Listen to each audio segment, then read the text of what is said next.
Olá pessoal, bem-vindos ao Direto ao Ponto Inconstitucional. Eu sou Valquíria Ortiz e hoje nós vamos conversar sobre uma matéria da Folha publicada no dia 4 de janeiro e ela traz como título: Medida provisória sem projeto de lei para privatizar Eletrobras gerou ruído no Congresso. Bem, a medida provisória, ela foi publicada e ela trata de dois temas: a venda de 6 distribuidoras da Eletrobras e também um pedido de autorização para abrir o processo de privatização da empresa. Isso gerou um mal-estar, porque o Congresso esperava um projeto de lei. E o Planalto falou que publicou a medida provisória, mas vai também enviar o projeto de lei. Mas o presidente da Câmara, o Rodrigo Maia, ele já se pronunciou dizendo que a venda da Eletrobras ela tem que ser tratada via projeto de lei, para permitir que a Câmara e o Senado participem da discussão sobre a modelagem dessa privatização.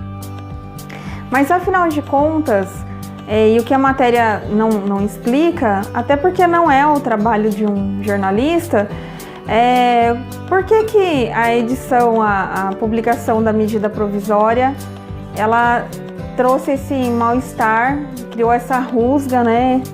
Nossa, o termo rusga é antigo, isso denuncia a minha idade. Então, vamos dizer assim, criou esse conflito entre o poder executivo, o presidente, e o poder legislativo, que é o Congresso, o Senado e a Câmara.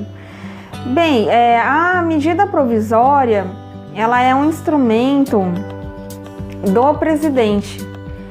A Constituição fala que o presidente, quando estiver enfrentando situações que exijam uma medida de urgência, situações em que são relevantes para o país e que precise de uma urgência na solução, ele pode criar um instrumento normativo que terá a mesma força de uma lei. Então, o presidente faz a medida provisória, ele publica, já está valendo como se fosse uma lei. E é bem diferente de uma lei propriamente, porque a lei ela tem que ser debatida, discutida pelo poder legislativo.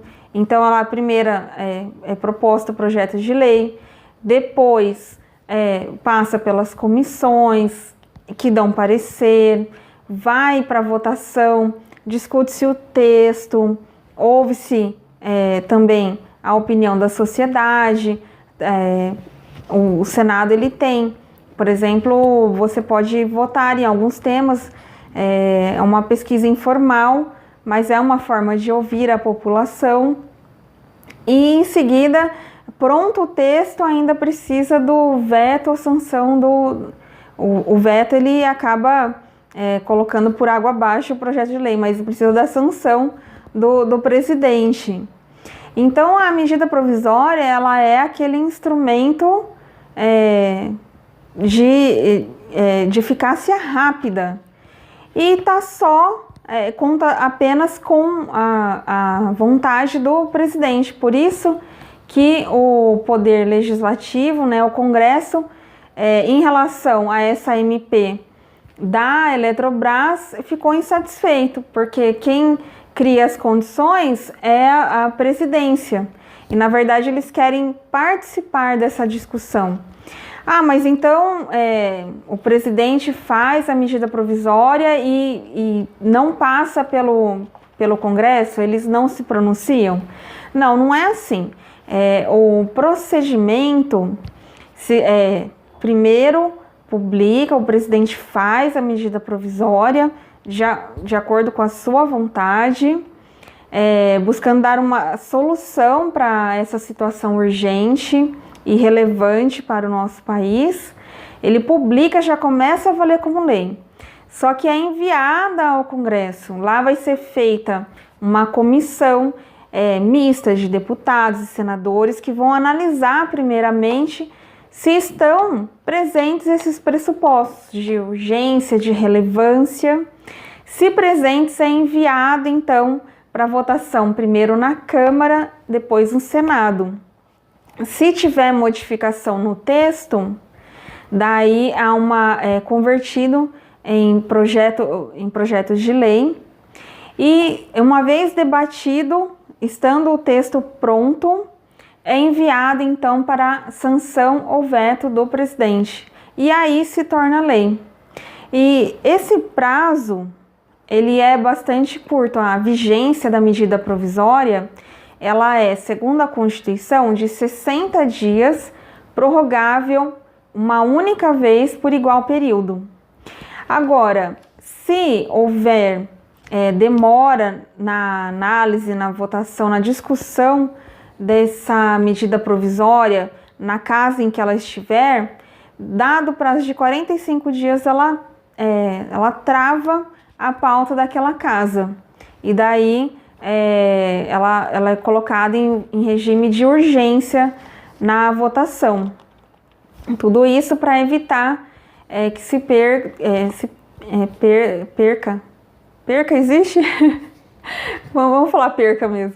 Que se perca o prazo de 60 dias, prorrogáveis por mais 60, porque não votada, ela se passa o prazo e ela não é votada, então ela perde a sua vigência, e daí vai caber ao Congresso dizer, via decreto legislativo, quais os efeitos que foram produzidos no tempo que ela teve a vigência. Então, tem aí um espaço de tempo curto para fazer a sua discussão.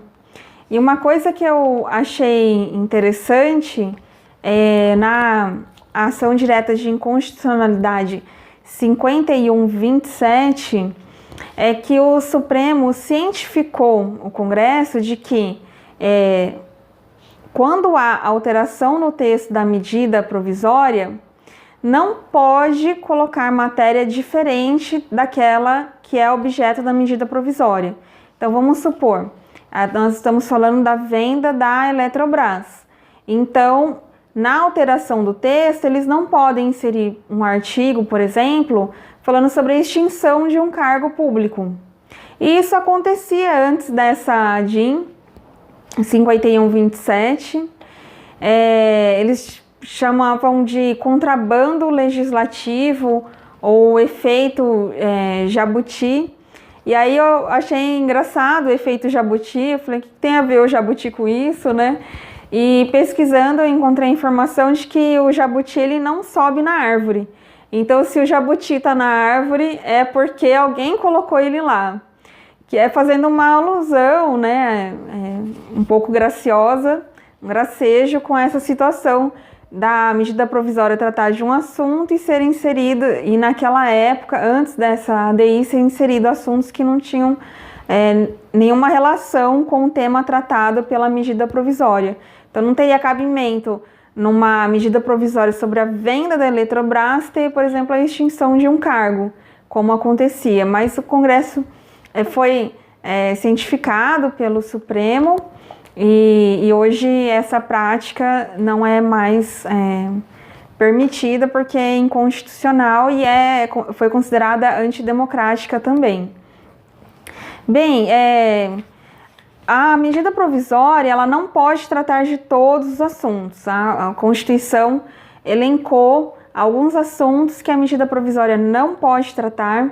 Eu dou como exemplo aí a poupança, ela está excluída, matéria reservada à lei complementar, orçamento, temas como nacionalidade, cidadania, direitos políticos, partidos políticos, direito eleitoral, tudo isso está fora. Direito penal, processo civil também está fora, não pode ser tratado via medida provisória. E se você quiser saber mais sobre esse assunto, tem mais coisa para falar, mas a proposta era mostrar que o que causou mal-estar no Congresso foi o fato do presidente editar uma medida provisória, que é um ato unilateral, e na verdade o Congresso ele quer participar da discussão desde o início, né? Com projetos de lei, o parlamento ele se manifesta, ele vota, ele discute. E com a medida provisória, esse caminho ele começa numa via unilateral. O presidente, ele quem redige os termos, ele publica e já está valendo. E depois é que vai para o Congresso, para discussão. Então foi esse o mal-estar gerado. Se você tiver vontade de saber um pouco mais sobre isso, pode buscar o artigo 62 da Constituição. E também deixar suas dúvidas, né? Nós podemos conversar um pouco mais sobre a medida provisória. Então, uma ótima semana, começo de ano, desejo um ano muito bom para todos nós, que venham aí coisas boas, né? Muita saúde, prosperidade. E se você quiser saber sobre algum tema, eu aceito sugestões, estamos aí para discutir os assuntos de interesse, tá bom? Um grande beijo e uma ótima semana.